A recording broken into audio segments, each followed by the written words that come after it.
Hey, what's up, everybody? Welcome back to Bet on Us. I'm BK. He's Sab. Hope you guys had an awesome Thanksgiving. And we are live. This is going to be our first live recorded episode. So hang on tight with us, guys, if you want to fire some questions. Keep all your hands and feet inside the vehicle at all times. We are live. This is going to get a little crazy. It's crazy. But anyways, Sab, how was Thanksgiving, man? How'd you do? I mean, it was okay. The Lions game was absolutely insane. They pretty much blew the spread at the end. Looked like the first half they were going to just dominate and do what we thought they were going to do, and then they just took their foot off the gas or something. And to Caleb Williams' credit, yeah, they were a really great second half and kind of got them rolling. But I mean, geez, it was a rough showing for the Lions. That's one of those bad wins. I know there's no such thing, but that's one of those things that if the Bears were even this much competent, they may have won that football game. Yeah, really. And I thought when you called the over, which you were bold, man, saying they're going to cover every single game and parlay it. Yeah. I thought that was kind of crazy. The only one I picked to cover were the Cowboys, which thankfully they came through. The Giants are a disaster. But yeah, I mean, the way the Lions opened up, I said, oh, you got this in the bag. This is a slam dunk. But maybe the Bears are kind of turning a corner here. I mean, well, now that they fired their coach, I think that was something they should have done probably before the season started and giving Caleb Williams a fresh start with a new coach that's actually going to help him progress and not, lose in spite of him or win in spite of him because of his terrible either play calling or whatever, or the clock management. I mean, I think the Bears, if you're a Bears fan, you got to think, okay, we probably got something here with our quarterback. He's going to show signs where he's not going to be good, but if they can just get the right stuff around him, I know he's got weapons already, but get that offensive line bolstered up, get the right coach in there, and I think they will. I think they will be okay. I'm not saying they're going to win Super Bowls, but they will be at least relevant. I think in the coming years, at least you hope to think that anyway. But yeah, kind of middle of the pack team, and then we go right into the Cowboys game, and this was my best Thursday to date. Cowboys covered the spread, a little scare at the end, but it was a comfortable cover that they had. Right. Rico Dowdle, I had the total over yards over 83. He had a great game. I think his total yardage was like 120, 130, somewhere in that neighborhood. Me in fantasy this week. Crushed me. Unbelievable. I'm sorry to hear that, man. Yeah. And then the tells me you're not. Yeah, that I had the share again to kind of pump it up. It was that defensive touchdown. It's not not the way I predicted it. I really, if I went super long, I'd say the Micah Parsons, scoop and score, but it was kind of similar to that. That was a great play by Overshown. That was a sick play, man. And as soon as it happened, I was like, holy crap, Brian called that. And I was like, I couldn't find it on Hard Rock. Couldn't find it. You could pick the player, but you couldn't just pick, a defensive touchdown. But yeah, which would have been nice. But to Hard Rock's credit, they would have lost some money. So that's probably why they don't have it on there. It was a great call by you, and Overkill made an amazing play. I mean, that guy's an athlete, man. He had a fumble recovery too late in the game, I think, as well. And he had himself a game for sure. Yeah. No, that was like, I was thinking it was reminiscent of like Jadeveon Clowney, at USC, where he just lit up the running back, just trucked him, and then goes and deflects the ball, locates it, catches it, runs it for a touchdown. That was probably top play of the week, in my opinion. So, yeah, everybody said that would be the nap game, which it kind of was, but it was also kind of fun. Let's be real, it was. I mean, but it's not, it wasn't, it's not on, it was, everybody had their little food coma or you eat during that game, but no one's hanging around for Drew Lock and Cooper Rush ever. So, but man, Drew Lock, I mean, holy cow, what a train wreck he was. I mean, he had some nice runs, but Mike. He did. Yeah. When he was running, I was like, oh, tell me he's not going to run all over them. Yeah. But yeah, we had that one. And then, the Packers game at night, that was a kind of a late call by me. I tailed you. I took the Packers to cover, and they were just in control from the get-go. Yeah, and we did hit, on my side, we hit the money line bets, like we said, the 10 to win 19 it was. I ended up doing 20. It was like 20 to win almost 40. So you take what you can get, and you take the small victories. And like you said, we are a betting show for the casual sports fan. So nothing wrong with the $10 and $20 sports bets and hitting those. So better than a $40 to $50 loss, I always say. Exactly, yeah. So fun Thanksgiving all in all. And, now we get into it. We're really in the thick of week 13. All the fantasy folks out there, they're getting pumped as their probably final push to the playoffs. So this is really game time. Before we dive into Sunday and the slate of NFL games, you have anything on the college lineup that you're eyeing? So I actually, and the game is going on right now. I don't like it anymore. But I had the over in the Ohio State Michigan game that I was gonna put in my plays. That was the only one I really thought I was like, man, this. So the reason I looked at it, the team total for Ohio State was set at 30.5. Team total for Michigan was 13.5. So you're thinking, okay, if they're setting the full game at 41.5, they obviously think those both are gonna probably go under. To me, I just thought that Michigan was gonna definitely score more than 13.5. I mean, it's 10-10 last I saw. I haven't looked at the game, but the over's not looking good right now because it was a slow game. But 10-10.5, you're kind of on pace, but I'm not sure what the score is. I'd have to look. But that was the only thing I really looked at with the college game. I wanted to take my Gators over the Seminoles minus 16.5, but I don't trust us to win by 17 any week against anybody, especially in a game where this is basically Florida State's only game that matters for the rest of the year. It's their last game of the year. So it's just it's kind of like one of those trap games. So I didn't touch that. And plus our coach is terrible. So, well, it was one Yeah. that I didn't want to touch. Well, not a whole lot there in Florida, just maybe following the U, but Yeah, it's pretty such good. Yeah. college football is so weird. I was talking about this the other day that never have I seen from just one year to the next, just a total revolution of the college football scene. Obviously Saban's gone. Now you got Alabama almost, outside looking in at the playoff. You got Georgia, man, in 8 overtimes, just squeaked by Georgia Tech What a game. by the skin of their teeth. And Georgia Tech was just owning them in the first half. Yeah. So all the big names, the usual characters, it's like, are these guys even going to get in the playoff? Mhm. Are they that good anymore? You got Michigan, the defending champs. They're a mess. We'll see how they do today. You got FSU. That is one of the weirdest stories I've ever seen coming off of an undefeated season. So I think this whole transfer portal just like completely screwed the college football landscape. Yeah, it really has, and it's just, and going back to that Georgia game, I actually me and a couple buddies in our chat, actually, I forgot to show you, I did take Georgia money line at halftime to win the game. So that was a nail biter, all 8 overtimes. So that actually hit, which was nice. It was like a $20 bet to win 60. So anytime Georgia's plus 300 with a half to go, I mean, you got to take that. So that was a nice one. But now college football changed the rules of overtime a couple years ago to make sure that these kind of overtimes didn't get out of hand and happen, right? They said, okay, we're going to just switch to 2-point conversions after the third overtime, and we won't have 8 or 9 overtimes anymore. That was the reason they did it. They've now had that happen 2 of the last 3 years. Illinois and Penn State a couple years ago, it happened with them. They went 9 overtimes, changing 2-point conversions. Why not just leave it the way it is? To me, college football had the best overtime format. It's 25-yard line, 2 overtimes, and then after the second overtime, you got to go for 2 if you score a touchdown. Plain and simple, leave it. Defenses can actually play defense. You can actually force turnovers. You can actually force a field goal here and there or something like that. To me, I think you got to keep it.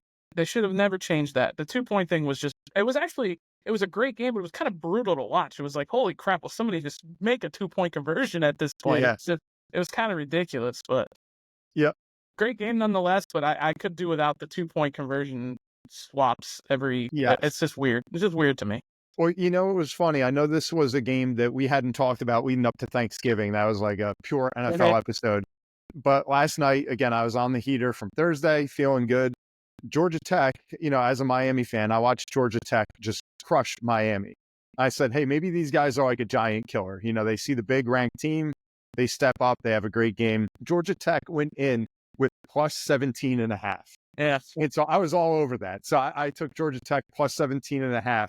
At the half, they're up, I believe it was 17-0 at the half. Mm-hmm. I cashed out. I was able to get like 95% of my bet.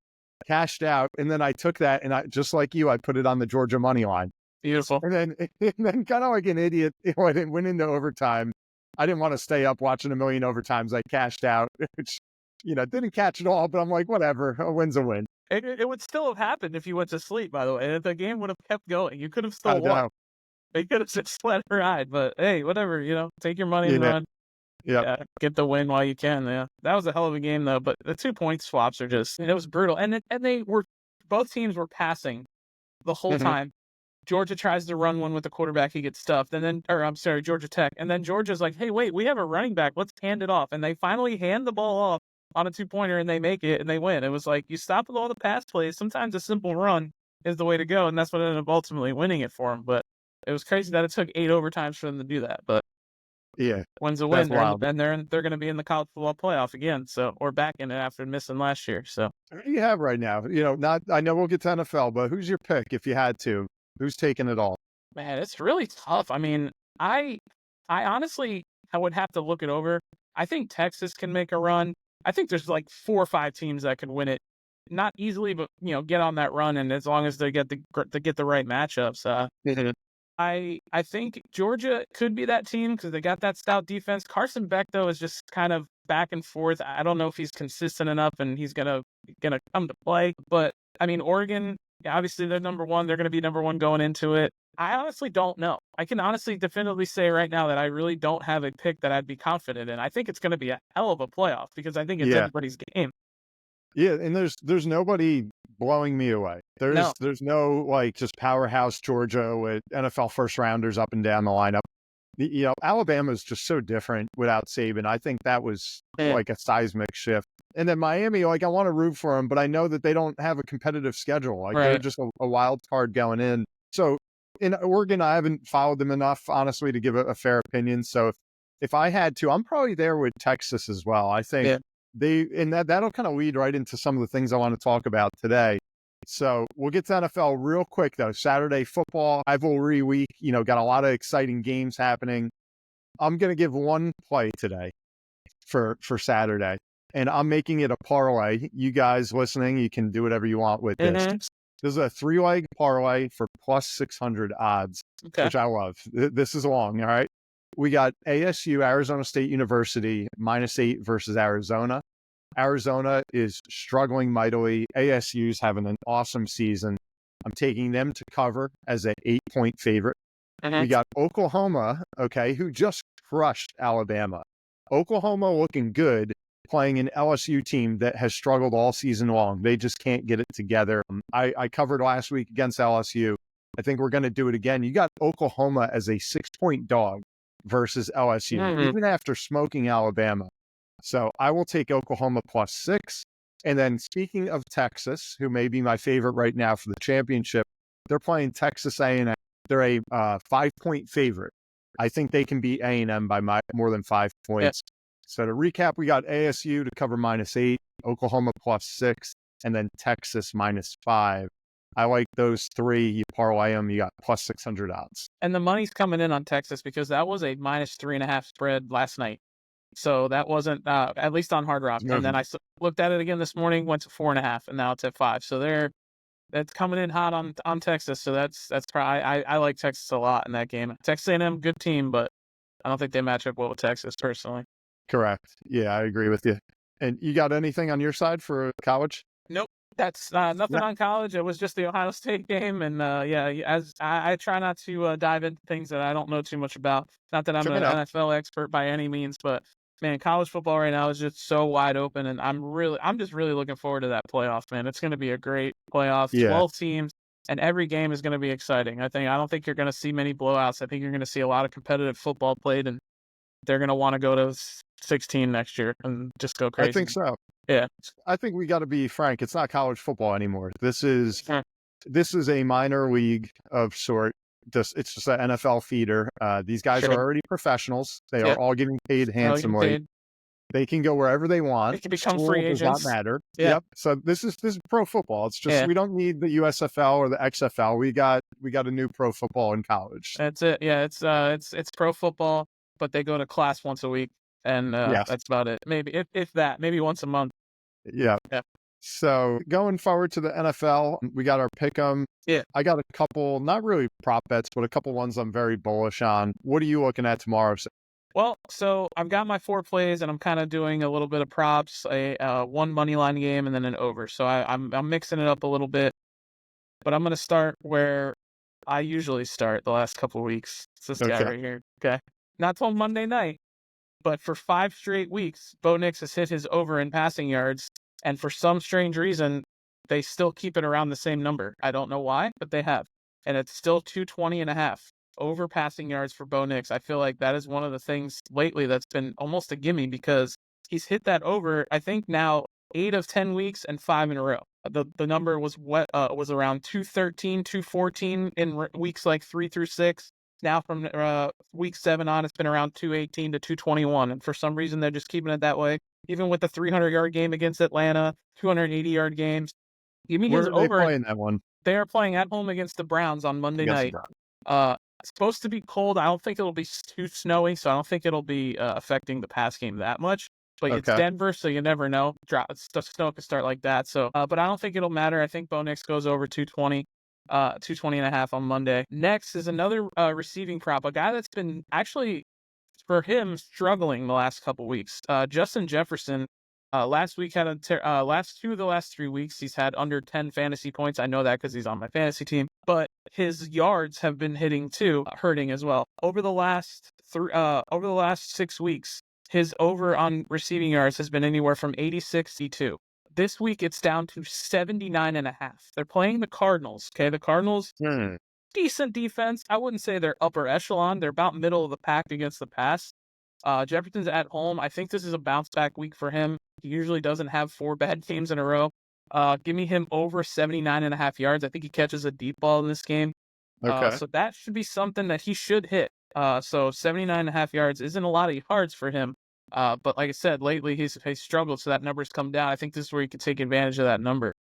And then the 1 p.m. game that I like is a basic pick'em. It's like a half a point right now. So I'm going money line. The Seahawks are traveling to New York to play the Jets, who are just an absolute mess, of course. Aaron Rodgers is already saying he wants to play next year, but not for the Jets. Who's their coach? Well, he said that he did want to play. Like, if he came back, it would be with the Jets. Well, he said that, but then there's reports saying that he wants to come back, but it doesn't want to be with him, and then he goes on McAfee and, of course, has to clear it up. But let's be real. He's full of shit, whatever he says. He's been full of shit for 15 years. So anyway, what I'm getting at is Seattle, now you get the West Coast team coming east, usually like, oh no, that's not good, right? Seattle is the exception to the rule. They actually went on a run before 2 years ago of winning 7 games of that type in a row, which is pretty insane. Russell Wilson was their quarterback, but they did do it once with Geno Smith last year. Give me the Seahawks money line against the Jets. I think the Seahawks are battling for that division. They need this game. They need every game going forward. That division is real tight. And I can't believe I'm saying that I trust Geno Smith more than Aaron Rodgers right now, but I kind of do. I think a lot of people did. Yeah, and which is crazy to say. But so give me the Seahawks. That's a tough game, so I figured I'd make it a tough pick. It's a pick 'em game.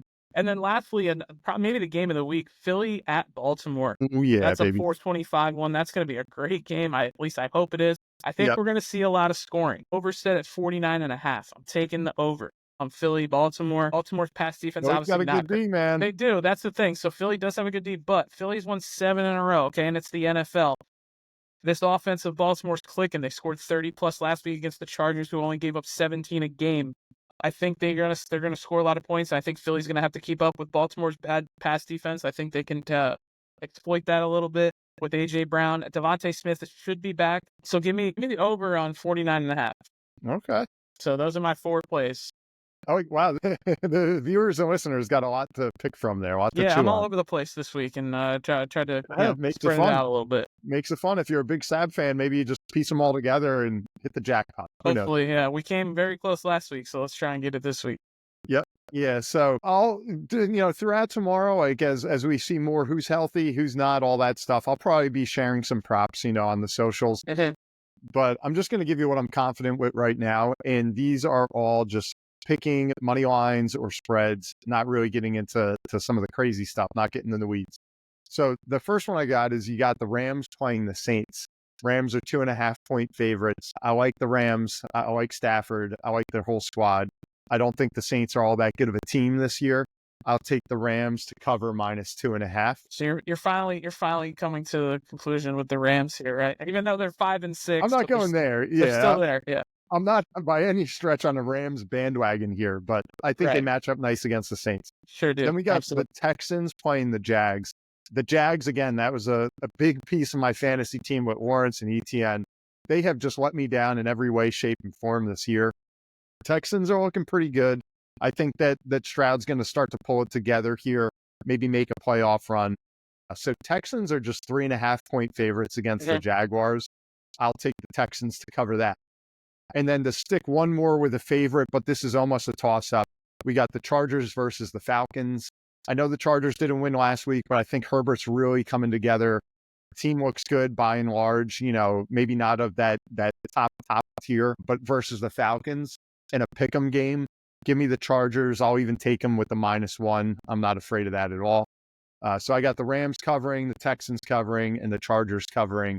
I think those are 3 ones that I would even debate maybe parlaying. Yeah, that's not bad. That Falcons-Chargers game should be good too. 2 teams that need wins. You got the Chargers failing to win last week. Got the Broncos nipping at their heels, coming behind them in the playoff race. Mm-hmm. Nobody wants to go to Buffalo, I don't think. So that 7 spot is going to be, Denver would take it, obviously, gladly, not being in the playoffs for the last 10 years. But yeah, so that's going to be a tough game. The Falcons battling the Bucs for the division. The Bucs are nipping at their heels too. Yeah, and usually I'm Captain Kirk all the way, but I feel like I've turned. Maybe his time has come and gone, and I'm liking Justin Herbert. I think he's really showing himself. And I listen to Harbaugh. I mean, the guy knows football. He knows a good quarterback when he sees one, and he just raves about Justin Herbert. So yeah, he loves liking that. Herbert. Yeah. So we are live, by the way, and it has been working. And there's 7 people in here right now. And Pat Gira just said, "What's up?" Politicking podcast with Gira and Larry Love. Check him out. He says, start Big Hawk this week, and he means TJ Hawkinson, I'm assuming. So I'll let you go with that one because you're a big Hawkinson guy. Yeah. So I do have Hawkinson. Oh, believe it or not, I only started him once this year since he came off the IR, and it was a mess. I think he had like his first game back, like a catch. Or maybe it was the second week back. He had a catch or 2. So with that in mind, I'm just not really convinced right now, Pat. If it depends who your other options are there. Obviously, he's a big name, highly paid player here in the NFL. You expect a lot out of the guy. If he's your tight end 1, go ahead. I'd probably say yes. If you're thinking, can I fit him in as a flex, depending on the depth of the league, I don't know if I'm going to hop on him right now. I need to see a little more consistency. Maybe if you make the playoffs, he's a guy that could really pop at the right time. Yeah, I think he's still kind of getting healthy as well. I think he's his snap share isn't what he probably wants to be at right now. So I wouldn't start him personally unless you actually had to. Yeah, absolutely had to, I think. Yeah, and then he's got this other guy, Lipinski. I don't even know who that is. He's just being an idiot. Little Jerky Boys reference. Okay, right, fair enough. So what about Pick'em? We laid out some of our specials. Who you got for Pick'em tomorrow? Yeah, so we are cooking on the Pick'em lately. I'm over 50 games over 500. I think you're about 40 games over 500. So we've settled in with the Pick'ems. Obviously, you're just picking winners. You're not touching spreads, so it's a little easier. But I've seen some pretty bad records through TikTok of guys picking stuff that are just about around 500, and they're just picking winners. So we're doing something right in a little bit, but I'll just rapid fire through them. I like the Vikings against the Cardinals at home. I think they bounce back and get a win. Not bounce back, but keep going. 9-2, and they're nowhere even.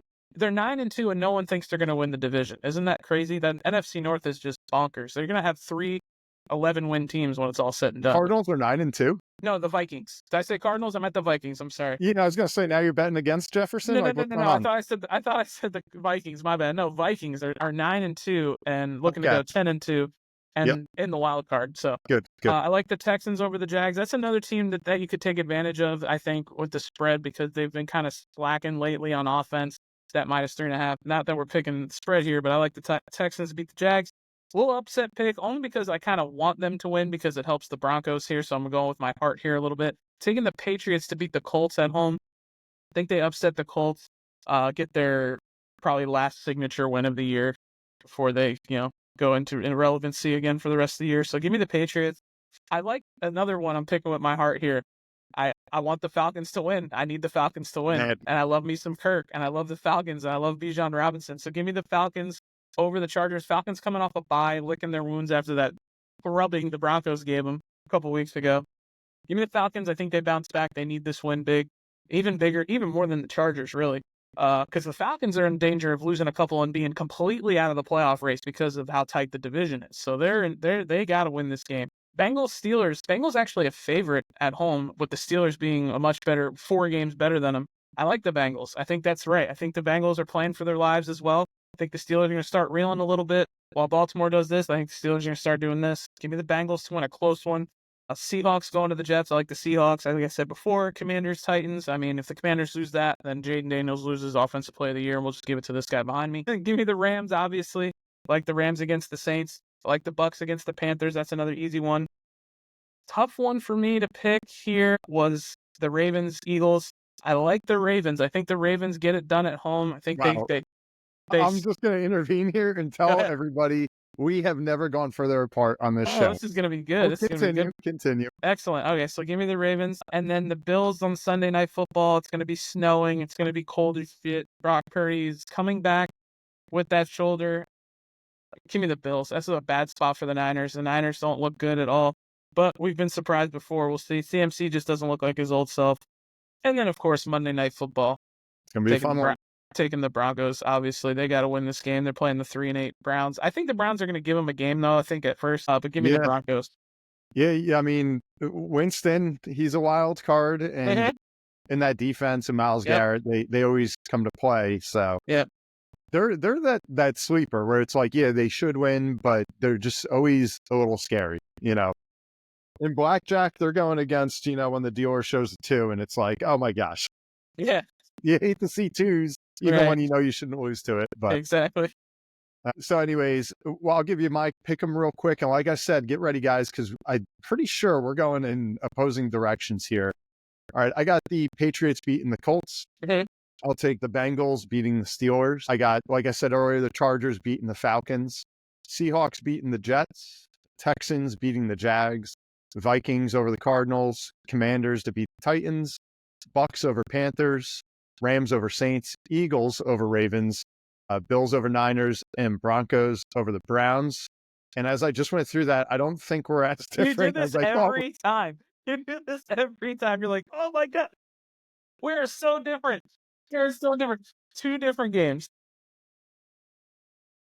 You know what it was? I think he threw me off when he started with the Cardinals beating the Vikings. I got all crazy. Yeah. Said the wrong thing. Yeah.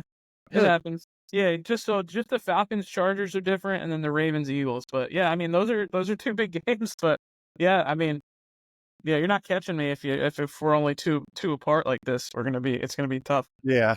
But yeah, that's so just 2 different. But there was a lot of, I think, I don't want to say no brainers, but I mean there was a lot of the Vikings, Texans, and the funny that you picked the Patriots as well though. That's actually interesting. I didn't think you'd go that route, but yeah, Commanders game, that's an easy one. I think the Bucs game is an easy one. Bills and Broncos too. But Patrick actually said we're gonna switch gears here for a second. He said Larry Love bet someone $100 that FSU would beat Florida. Thoughts? I think he's a diehard FSU fan, and we're gonna put Larry out here a little bit because at the beginning of the season on his podcast, Larry said that the FSU Seminoles were gonna win 11 games this year. They're getting close to losing 11. They're 2-9. It's unbelievable. Just saying that, I can't believe what I'm hearing. And in his defense, I mean, no one saw this coming. You could be the biggest FSU hater in the world. You didn't think they were going to go 2-9. I mean, you thought maybe they'd lose a couple games. The outside looking into the playoff. But man, say they win 11 games, it's tough, and that's the homer in them. But honestly, I know I'm going to sound stupid, but I'm always that guy that never tries to get too high on his team. Yeah, says the guy with the Bo Nix in his background. Yeah. But man, the Gators are just weird. They're a weird team. I mean, we're 6-5. We're not exactly blowing the doors off, and that's a game that like FSU is obviously going to be coming to play. And that's 17-point spread. That's why I didn't want to touch it, man. It's like this is a rivalry game. It's a different thing. You see Michigan giving Ohio State a game. It's like it's a different thing. Yeah, no, it's one of those games like you just said. I would avoid it. I wouldn't even touch that spread. But it sounded like based on what this guy was saying, he's betting it straight up. Yeah, straight up is great. Yeah, to say, you know what, let's go even odds and forget the 17 points. Right. I don't think that was a smart move. Yeah, and by the way, that Ohio State Michigan game is still 10-10 going into the 4th quarter, so the over is not even close. Good thing I didn't touch it, but yeah, so that's a barn burner. But he bets straight up. Yeah, Pat said he bets straight up. So yeah, I mean, you got $100 to blow. I mean, go for it. Why not? And he might be laughing at all of us. He might clip this and put me on his thing and start dogging me, which is fine. But yeah, I would have stayed away from that straight up for sure. But We'll see That's what cool. happens. Well, we laid it all out there. And again, if anyone that's tuning in here late, this was kind of like a soft opening of sorts with the first ever live show that we've done. Yes. And this was a last minute audible to say, hey, screw it. Let's Yeah, go live. exactly. And I think it worked out well because it's going nice and it looks pretty smooth. It looks pretty clear. So I think we could do this probably every time if it's easy. It's easy enough to do it. So yeah, and then we'll try and get it going on Facebook as well next time. Hopefully, we can probably try and do that. Yep. Yeah, and we'll announce it. I know this one we didn't. This was like almost said something. Maybe not too time. I was gonna say it's like Diddy's white party. That hey, all right. Well, and that concludes our able to be on into the mix. And just like that, we can't broadcast on YouTube anymore. Way to go, Brian. Thanks a lot, guys. We'll see you guys later. But it's one of those ones where it was like kind of the party that no one got an invite, and we just announce it, drop it. It's a flash party. That's what today was. So, anyways, don't forget the cream pie. Jesus. But anyways, we will definitely give a little more heads up to everybody so we can get some more guests, some more questions. It's a lot of fun, kind of spices up the show too.